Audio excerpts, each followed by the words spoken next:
Hey everyone, so Mr. Dewey here with the first of many instructional videos that we're going to be doing this year. So we're going to look at today the beginnings of functions. What is a function?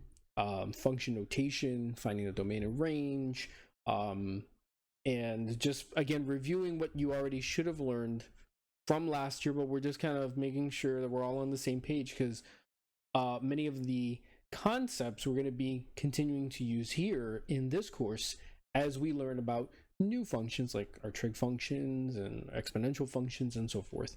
So I'm going to jump over to the board so we can start writing some stuff down. Okay, so functions. So we're used to the function notation. Okay, so I'm going to just put up here, so like a basic one, I'm going to say f of x. So we might be familiar with seeing that. So what does that mean? This is a function f. So that f is not a variable. It is the name of the function. So name of the function. Okay? Not a variable. So you might have gone over this in Algebra 2, where some of you might have said, this looks like f times x. No, f is the name of the function. So this function is some operation, it's some set of procedures that we're going to do based on our input, which is this variable here. So this is our input, also known as, or you may have remembered it as, an independent variable, because that's what we're going to control. Now, this could be anything. Typically, you've used the letter X to denote that variable, but it could be any letter, it could be any symbol. So you might see that. That's fine. This is just indicating what are we going to use to symbolize the input. So I'm going to go ahead and I'll write a new function over here. So I'm going to say g of, and I'm going to say g of x. So g of x is, and I want to keep it simple. So 2 times x plus 1. So I have a function g where x is the input. So if I were to write g of 1, then that means x is 1. So I replace anything that I saw with x with a 1. Okay, so this is evaluating functions. It's plugging in the number, so I can plug in anything. So if I say I plugged in 4, then it would be 2 times 4 plus 1.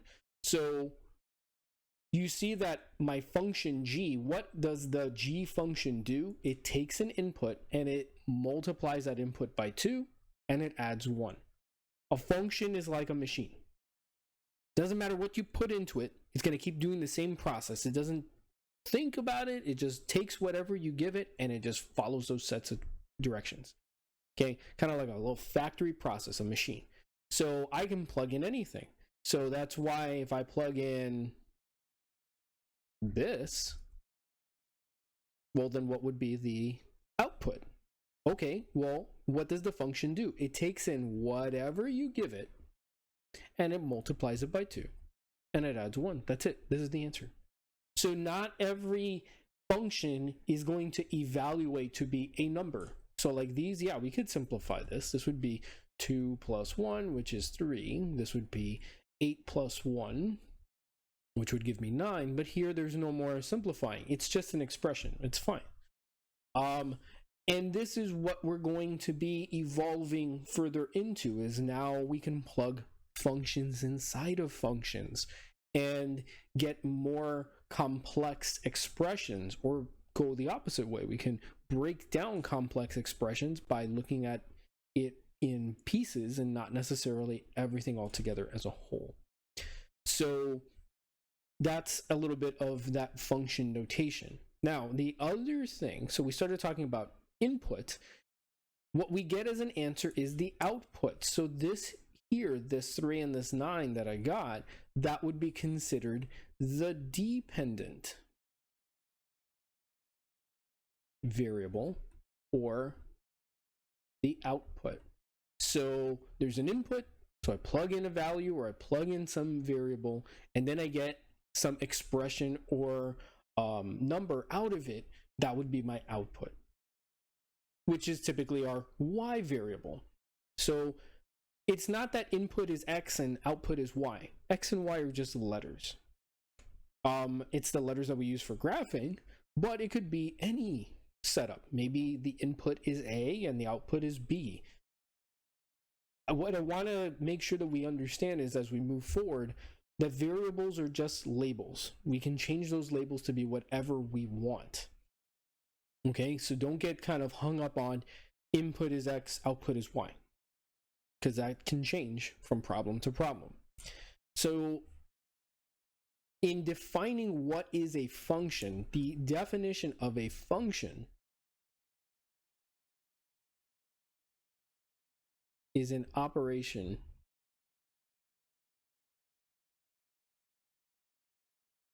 whose every input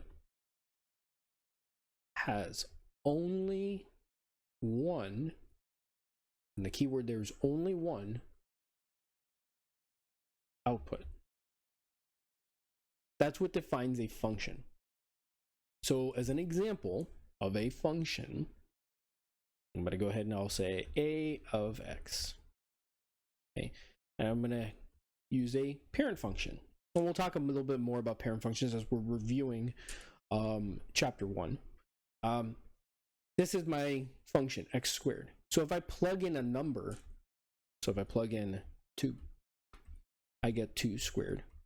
The answer is 4. So I get one answer. You see, I'm not getting multiple answers. I just get one number, 4. If I plug in -2, okay, well, -2 squared would also be +4. Again, I just got one answer,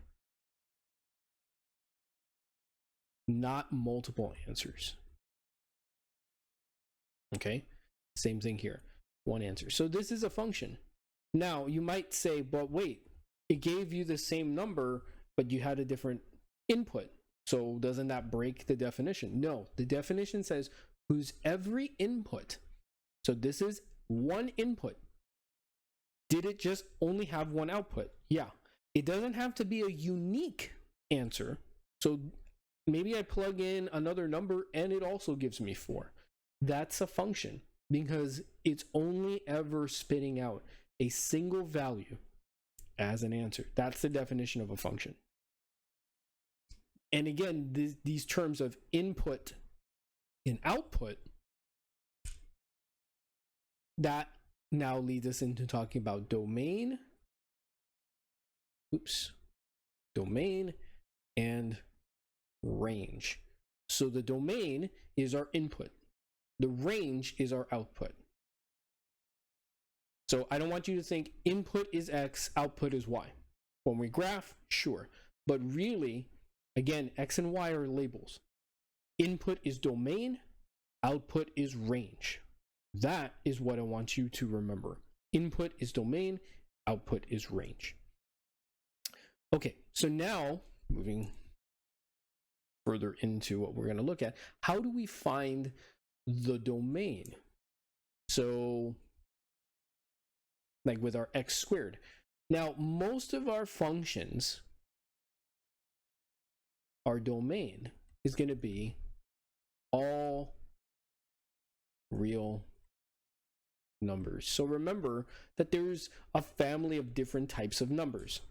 So starting with the numbers you remember when you first started counting in preschool and in kindergarten, those were considered our natural numbers.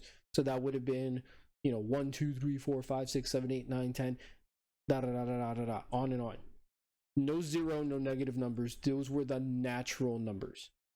Then as you got older, you expanded that universe a little bit. You learned about, there's a number called 0. You didn't know about negatives, but you knew about the number 0. Okay?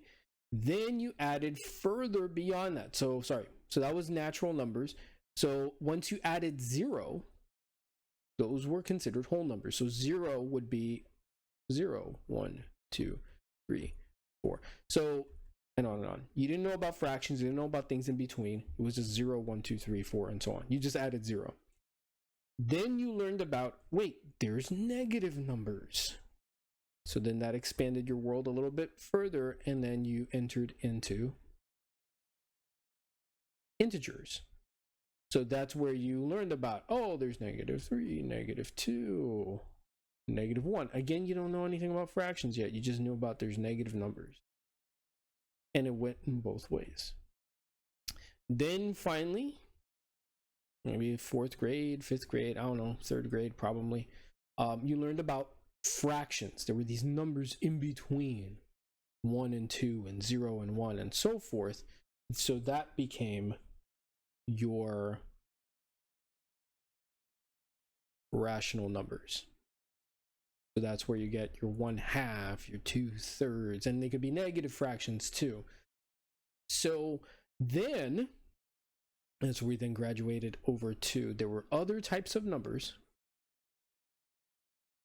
called irrational numbers, numbers that cannot be expressed as a fraction. So square root of 2 is an irrational number. Pi is an irrational number.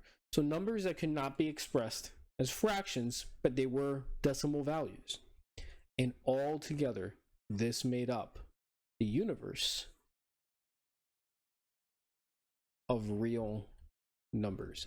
So when we say that the domain of a function is all real numbers, we're saying any possible number we can think of, we can plug it in, and it's going to give us an answer.